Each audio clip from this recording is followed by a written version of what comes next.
Oh no. Am I a sociopath? How many YouTubers are sociopaths? And is Jake Paul one? Does he have a dark side? Well, part 2 of Shane Dawson's Inside the Mind of Jake Paul has been addressing this question of what even is a sociopath and could Jake Paul have a dark side? This was the second installment and he brought on Kati Morton to talk about this, which I could not be more excited and happy about because Kati has done a lot for the platform of YouTube on educating about mental health and I bow down to her. I actually really loved how Shane sat down with her like on the couch and just had a chat, and it wasn't like it was like some kind of clinical interview or anything about sociopaths. Like they just got together, she brought out the DSM and they talked about it. I can't be the only one who was watching this and was like, wait a minute, he's talking about this, he's talking about that. That sounds a little bit like me, but also that kind of sounds like some other people I've known. And then when Kati dropped that bomb that 1 in 25 people could be a sociopath, or otherwise known as antisocial personality disorder, having that disorder, that's a little freaky. It's really easy when we hear these things to start questioning, like, am I this? Does other people I know have this? And clearly, like, somebody's got to have it. If 1 in 25 is the estimated prevalence, that's...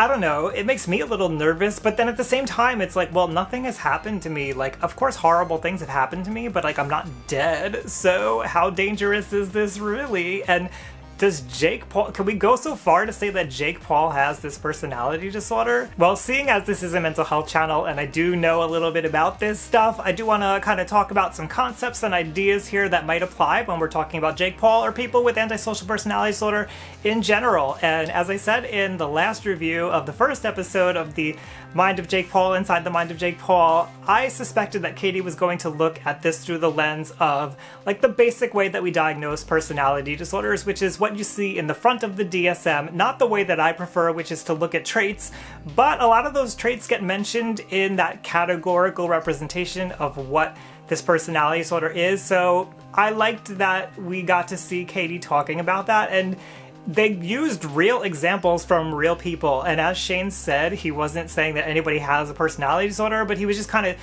displaying for us. And I love this because I love examples, because sometimes when you read this stuff, it's just like, okay, what does that mean?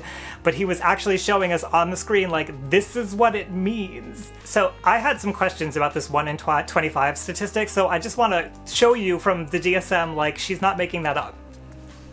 Okay, let's see if I can get the camera to focus. This is the DSM. I am on antisocial personality disorder. You can see that here, and prevalence. And here we have prevalence says that it is 0.2 to 3.3%. So what does that mean? That means that approximately, what Kati was using for the 1 out of 25 is that approximately 4% of people have this disorder. Now, obviously that's not exactly what's stated in the DSM. Kati may have went off of research that's been conducted more recently because the DSM is a little bit old. But I think it's fair to say that a good handful of people have this disorder, and you probably know somebody with it. So anytime that people talk about antisocial personality disorder, usually narcissistic personality comes up as well, and it happened here in the episode with Shane, and I want to just like clarify a little bit here because Kati gave a lot of good insight about that, and I think it cannot be understated, it cannot be overstated enough how people confuse these two. I will say quickly that because Kati's going by what the DSM says, which is a very categorical way of looking at these things,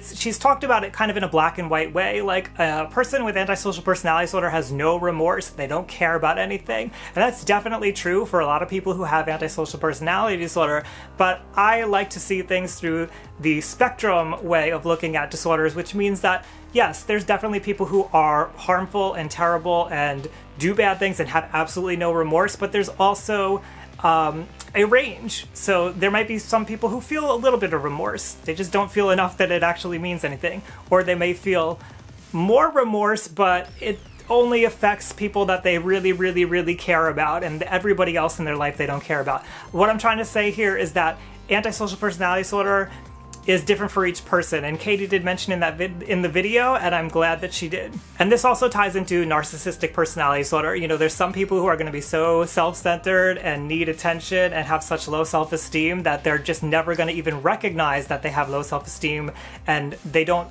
they act like everything is fine in their lives and they act like they're great and these superior, wonderful people when everybody knows that's not true, but they are never going to admit to it, and they're never, I don't want to say never, but it's very hard for them to see that. But there's also going to be people who have narcissistic personality disorder who know that they have low self-esteem, but they just can't stop themselves from faking it, basically, and putting on a show and acting like they are better than they are. So they may do that out in public, but then they go home and they are really upset about it and they feel bad. But it's just part of the disorder. And you can certainly have people who are both narcissistic and antisocial, and I think we need to recognize that. As Katie said, a lot of these things can overlap, and it can be hard to diagnose things because I personally believe it's because the personality traits are not exclusive. You can be a manipulative and deceitful person like you would see in antisocial personality disorder, and also be attention-seeking and grandiose like you'd see in narcissistic personality disorder. It's not, to me, personality traits are like a mix and match. Like, it's a representation of what's going on inside, but everybody's body is different, and so the problems that people have can look like one thing or another. And I don't personally like putting these categories on everything, which is why I appreciate that the ICD-11, which is the newest version of the International Classification of Diseases, is doing away with these labels altogether. All right, I know I probably just lost like 75% of viewers there, but I get really nerdy about this stuff and I like all the terminology, so bear with me. We will get back to how this might apply to Jake Paul. Now, when we talk about narcissistic personality disorder, we talk about antisocial personality disorder, there's this idea of faking it or putting on a false self or putting on a show. And, you know, Katie talked about all of this. I want to give credit where it's due. I am not saying that Kati Morton is not doing a good job at describing all of this. She totally is. What I want to do is add like extra layers to this if possible. So when we talk about this lying and this fakeness and the false self and the deceit and the manipulation and everything, I just want to add the layer of what the false self even is. So I mentioned this in the last video. False self is like this concept that's kind of old, but I would say that if somebody has a false self, they 100% believe that that's who they are. And I would not say that somebody who has antisocial personality disorder has that, unless they have overlapping narcissistic symptoms. I would not say that somebody with antisocial personality disorder has a false self, because somebody with antisocial personality disorder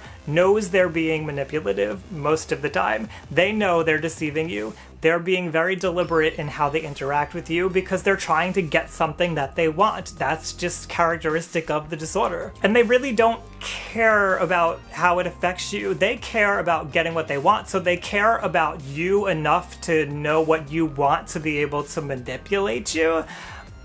And this is not to say that everybody with antisocial personality disorder is manipulating everybody all the time. They can certainly be selective about it, but their fakeness is only fakeness because they want something. I'm not saying that's a good thing, I just want to be clear about what's going on. Now, in the case of YouTube or Jake Paul, I think Katie mentioned it was like money and power, you know, those kinds of things are things that people would want. And YouTube, you can get a lot of money on YouTube if you're as successful as Jake Paul, yes. You can get views, you can get popularity, you can start to influence people, you can influence children especially. Children are very influential. So being in that position could be really tempting to somebody with antisocial personality disorder. And somebody with narcissistic personality disorder can do all of this stuff too, but I would argue that somebody with narcissistic personality disorder really believes the fakeness. They believe the lie. So somebody on, let's give an example. Somebody on YouTube who has narcissistic personality disorder, they may think that in 1 year they're going to be like PewDiePie status or something. Like, it's gonna happen. It's not even a question. They're gonna upload a video. They're gonna do it on their smartphone. It's gonna sound terrible. It's not even gonna have a story. They're just gonna make it up on the whim.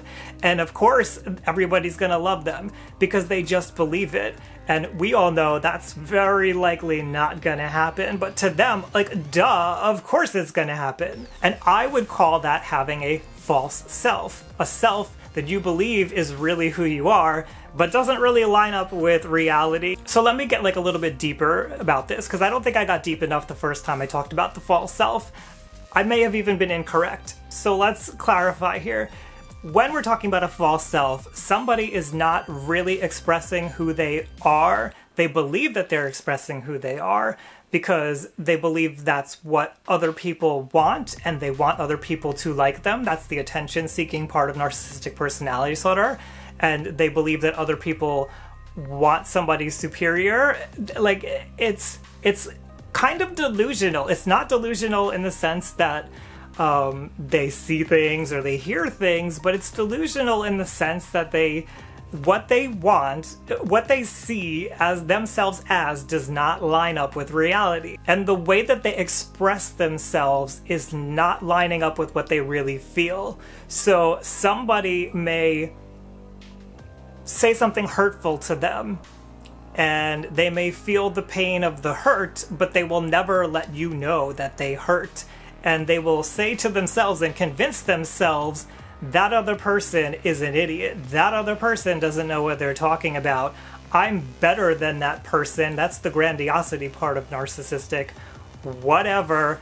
I got this. And they never acknowledge the pain, and they never express the pain. That's having a false self. Now, I'm not saying that you have to see them express the pain, but like, at least personally to themselves, they have to realize, like, I'm hurting right now. If they don't recognize that, then they're lying to themselves. It's a false self. Something that I really want to clarify here, because there are a lot of people on YouTube talking about psychopaths and sociopaths, antisocial personality disorder, narcissistic personality disorder. I get frustrated by all of it. There's therapists too, and licensed professionals who I don't think really truly understand this. I believe that Kati does understand this, but I think there's a lot of people who don't. And when it comes to narcissistic personality disorder, if you truly believe that you are the person that you're presenting yourself as, then you're not really manipulating somebody. You're just acting the way that you believe you are. You're not purposely trying to get somebody. You may be trying to get something from somebody, but you're not doing it with intention. You're not doing it consciously. Let me put it that way. Have you ever gone to the refrigerator, I don't know why I'm going to the refrigerator and all these examples, and taken out food, and like you just found it in your hand and you're like, okay, like, why did I get this? You weren't thinking about doing it, you just did it. And it's kind of the same way with people with narcissistic personality disorder. They just look for attention because they have that deep-seated feeling of low self-esteem and not feeling good about themselves. And it's like totally natural and normal to somebody with narcissistic personality disorder to try to fill that up by getting confirmation, validation, attention, and everything else from other people. That's also normal in normal people to want attention and validation in other people. It's just that for narcissistic personality disorder, it's like air. It's like breathing. They need it. And they may do things that are manipulative to get it, but that doesn't mean that they're consciously aware that they're manipulating other people. I don't know if that's easy to grasp what I'm trying to say here, but I think it's really important, because when we talk about somebody with antisocial personality disorder, at least towards the extreme, they are definitely manipulating you. They know exactly what they're doing. They know what they want. And usually if they're hurting you, it's because they want to hurt you. Somebody with narcissistic personality disorder may hurt you, not even realize that they hurt you, and act like it didn't happen because they don't get it. Or if they do get it, they're upset because their needs are more important right now because of that low self-esteem. So if we're looking at Jake Paul's behavior, I mention all of this because it's kind of important, because I think what we're really trying to figure out here is, why does Jake Paul behave the way that he does? Is it real? Is it fake? Is he manipulating people? Is he not manipulating people? Is he doing it intentionally? Is he trying to harm people? Does he want money? Does he want power? Does he want fame? Does he just enjoy it? Is he doing it because of his family? Is he doing it because he has a staff and people he needs to support? Like, what's the real deal? That's what we're really trying to get at here. And what I would hate is to see names and labels and things thrown around without a true understanding of the person behind the label that we're trying to put the label on the person. Now, I have watched tons of Kati's videos, and I have enough faith and trust in her that when she goes to meet Jake Paul, that she's gonna give us her honest opinion about what's going on. And I take it that she's gonna see him as a person, whatever form of person he is, she's at least going to see the humanity in him if it's there. And I believe it probably is there, but we'll find out. Which reminds me, I do want to mention here, Jake Paul is young, and Kati mentioned this, you know, he's 21 years old, and I think a lot of us don't really realize your brain can continue developing, I think, through age 23 or something, and our brains develop throughout the entire lifetime, but I think that's when the bulk of our growth ends, around 23, so he's still 21. His brain is still changing, and a lot of this stuff that he's experiencing and showing, maybe we don't remember if we're older like I am, but we behaved in a lot of these ways when we were younger. We may look back and be like, no, I wasn't that bad, but maybe we could have been, especially if we had all of the pressures of the money and the fame and the people around us urging us to do the things that we do and not wanting to let people down and everything else. But again, we don't know what Jake Paul's reasons are, so we'll have to find out. Now, there was one thing that Kati brought up that I'm super happy that she brought up. I know it wasn't really discussed very long, but that was trauma, and trauma can really mess with us. Trauma is something that I have personal experience with, and I've tried to talk about as much as I can here. Now, there are a lot of different things that trauma can do to a person, and not everybody who experiences trauma is going to go on to have these changes in their body, but, you know, when we talk about disorders in general, there's usually a genetic component and an environmental component, and somebody who is antisocial, maybe genetics is a little bit more strong in determining how they turn out. Somebody with a personality disorder, like narcissistic personality disorder, it could be, you know, half and half or something. We don't know these things. I don't believe there are any studies right now that have any kind of conclusive evidence of what proportion of each thing, environment or genetics, contributes. However, trauma is one of the strongest environmental things that can cause something like a personality disorder, because trauma can have deep effects on our body. It can change the way that our brain processes things. It can change things like the HPA axis in our bodies, which is kind of like our stress response.